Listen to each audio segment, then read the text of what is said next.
Hey guys, and welcome back to another episode of Everquest Old School. And on this episode, we are traveling from East Commons. This is the entrance right to East Commons from the Necro Forest. But basically, I'm going to show you how to get from here to Befallen.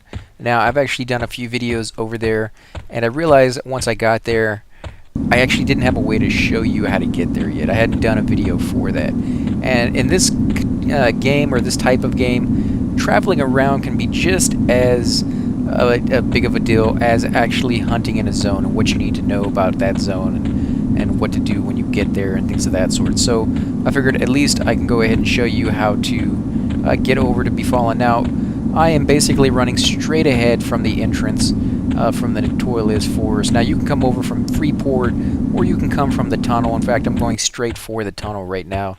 It should be a little bit in front of me here in the distance. In fact, you can kind of make it out right there. So the tunnel was straight ahead from the entrance that I just came from.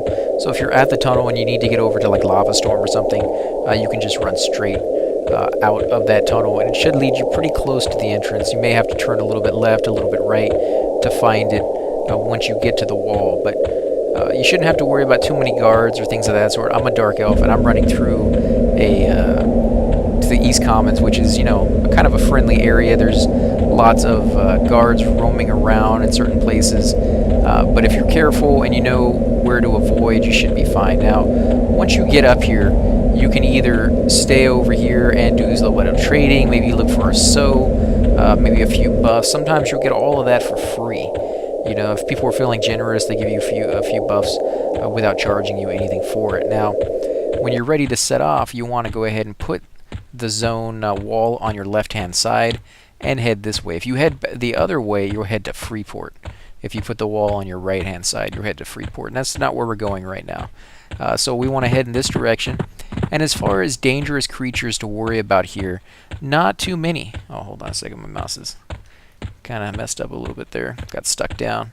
So there's not too many creatures to really worry about. There's some pumas and some tigress, little, I don't know, like lion-type creatures roaming around where the sand meets the grass. And there's a little bit of spiders here and there, but as long as you get as far up on the wall as possible, you shouldn't have any worries at all. They've made that way on purpose. Anytime you're traveling, if you can get to the side of the zone and come up here to the side, you know, like usually it's up a hill, and it's usually not this smooth, but this one's one of the easier ones that you can take the path of. But you'll see right here, I can't go any further up. That's as far up as I can go, but I can go all the way along its edge. And they never put any creatures near it. At most, you'll find a roamer, you know, creature that doesn't have a set path to take, and so sometimes he can end up over here along the edge. It doesn't happen too often, but as long as you're, you know, paying attention to what you're doing, or even if you have a sew on, you can kind of outrun them and get to the zone line, which is where we're heading.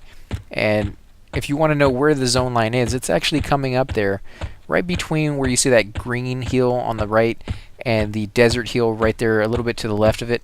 In between that area, there's an invisible line, and that's where we're going to zone over into the next one. And that's going to be, I believe, West Commons.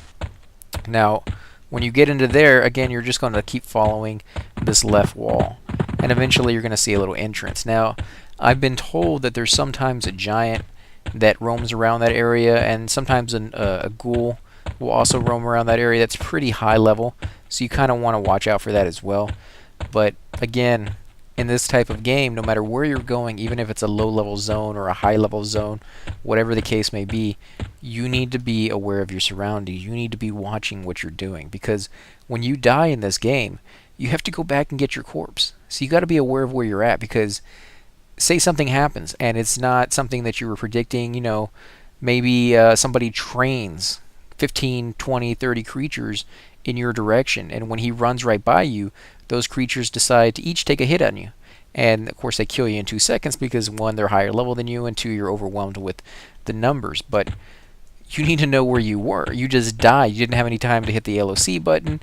You know, so if you're not quite paying attention to where you were on that path, you're going to have a hard time finding your corpse again, and you have to find your corpse to get that loot back off of it. So keep that in mind, that you just keep your eyes open. When you're traveling, it is a dangerous thing to do. It's not like in other games where traveling is, yawn, I have to spend the time to get there.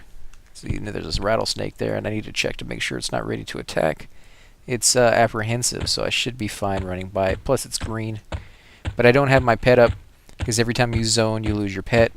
They fixed that in Everquest 2, so you don't have to worry about it. But I kind of look at it as this is kind of better, because it makes you really decide, do I want that pet? Is it worth 2 bone chips to cast that pet in this zone? Or do I want to risk running through it without a pet?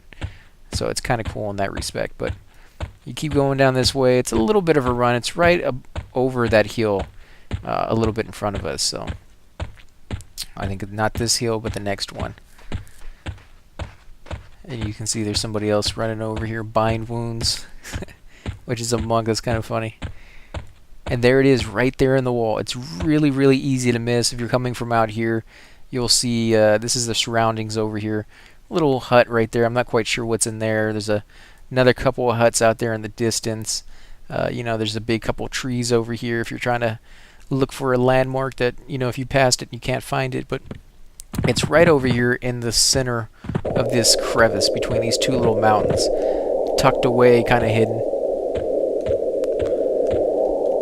And there it is. There's the entrance to Befallen. In fact, I'll zone in and show you guys a little bit of the zone since we're already here. And I'll pop up my pet. Let's see, what level is he? He's red. Now, I will be hunting here later with ZK, so I hope you guys will, you know, watch that video as well. ZK has his own channel where he does his own Let's Plays for Everquest as well, and we met up and we did a few videos already, and it worked out really well, and I thought it was kind of cool to have a collaboration between 2 like-minded people. So again, if you guys ever want to join us, you're more than welcome to do that. Let me go ahead and put up my pet real quick, and I'll go ahead and walk around a little bit and show you guys. Let's see, where's my pet? Bone walk. And it takes a couple of seconds to mim. And then it takes a few seconds for it to come back. Because when you first put it down in the bar, it counts as if you just casted it yourself. So if it has a long recast time, it's going to have a long time before you can cast it. So if it's one of those spells that requires you to wait, you know, 30 minutes before you can cast again, because it's one of those, you know, oh crap moments where it's invulnerability for like 30 seconds. When you first put it on your bar, it's going to take 30 minutes before you can cast it for the very first time. So plan ahead when you're doing those kind of things. So let's see, I got my pet. What level is he? Green. That sucks. So you got giant rats in here. You'll have a few skeletons that will spawn in here. Obviously somebody's killing stuff.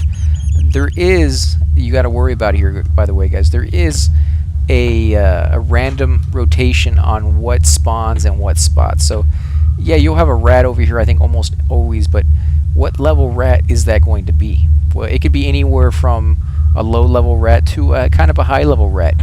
We were over here killing the other day, and we were killing all these skeletons that were green to me, and a skeleton spawned right over here that was actually yellow. So green to yellow at level 10. So he was either probably around level 5 or 6 to be green to me, and then to be yellow to me he has to be at least level 11 or 12.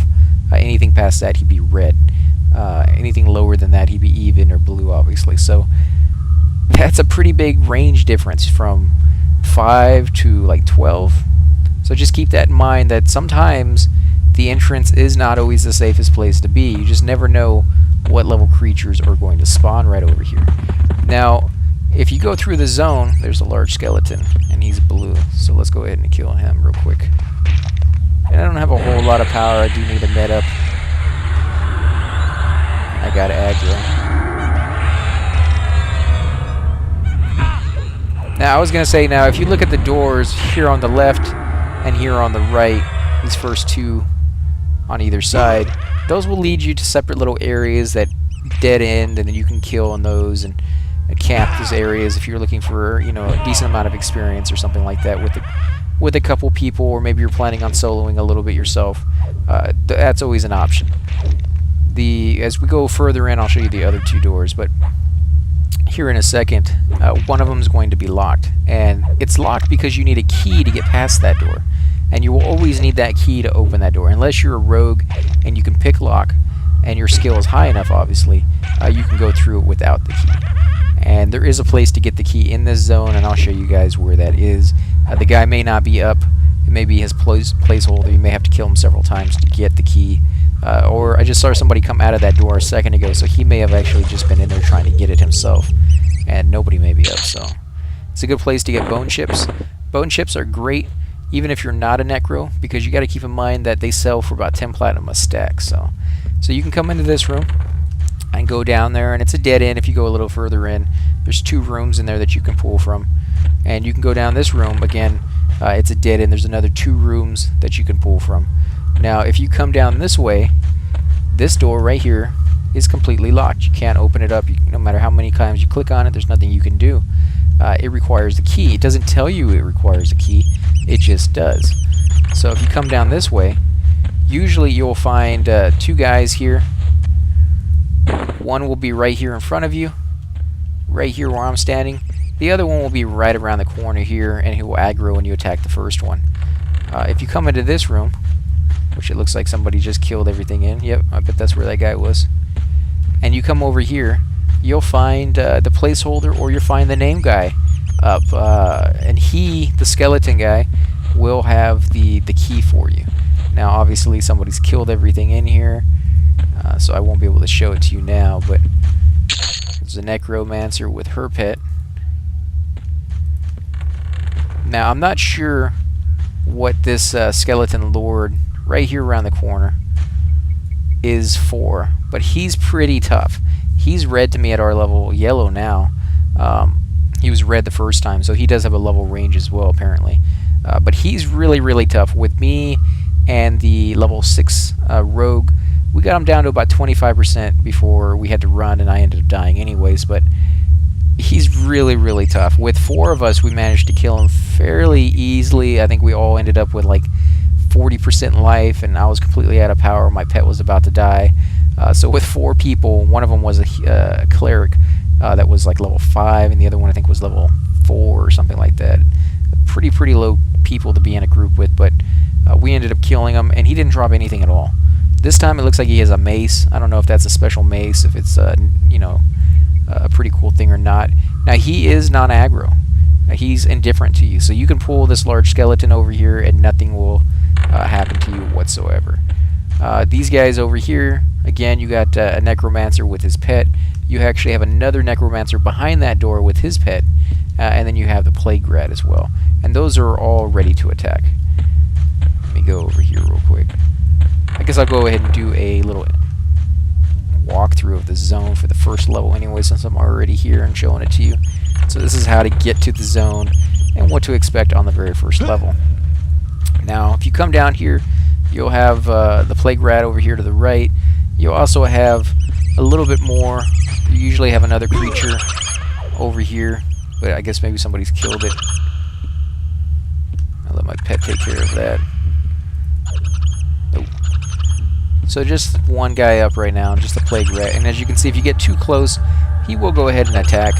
It is ready. Yeah, he's ready to attack. Scowls at you. And of course he's green, so somewhere below level 6, I'm guessing, to be, you know, completely green to me. Now these are the 2 rooms I was talking about. These both are dead ends. You'll see nobody there on that end over there, but there's at least 2 necromancers in here, I believe. Oh, somebody's killing over here, obviously. There's usually 3 guys in this room. 2 necromancers on this end, and then I think another rat or something over here. So let's see. Let's go to the other room and see if anybody's over there. So you got a giant rat. You usually have another necromancer in there as well. A couple skeletons. I think that's all that's up, right? Just the giant rat. Yeah, so you see it's just a dead end, but it's a pretty good spot to come if you're trying to get a little bit of experience, and there's not a whole lot to do. You don't have a whole lot of people in your group, and you're waiting for the name guy to spawn so you can get that key and go down a little bit further. Now this is the other side right here at the entrance when you come in. You can come down this doorway, and you'll see giant rat. They're all over the place. They're ready to attack. You see right there in that room, there's a necromancer and her pet. You'll see right around the corner, there's another necromancer and his pet, and then another plague rat right there. So I got a couple. Actually, I only got one. The giant rat is indifferent. So I'm not sure what the giant rat's for. He might be for a quest item. I'm not sure. But he is indifferent. So you don't have to worry about getting attacked by him.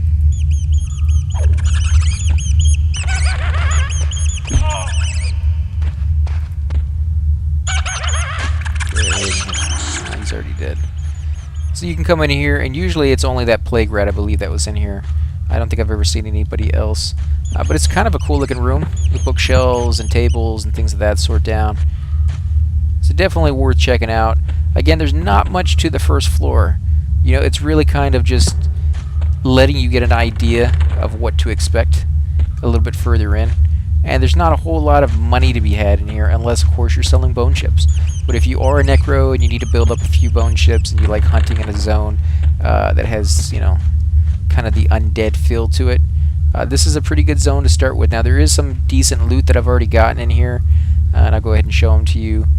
These right here. And where are the other ones?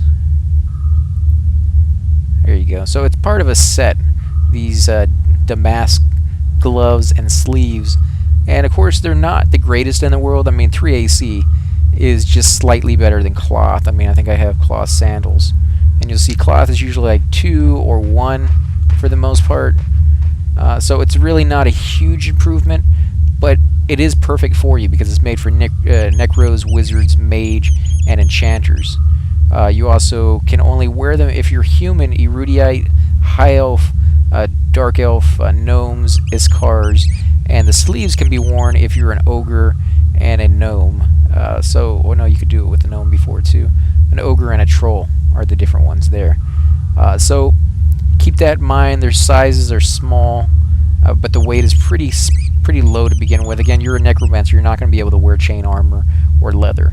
So you're going to have to find something that's for decent at your level. And unless you're a tweak, you're not going to be able to find really good loot unless somebody gives it to you. So keep that in mind, guys. Again, I want to thank you for watching. If you like these episodes, please hit the like button, subscribe. Definitely leave comments down below. I'd love to hear back from you guys.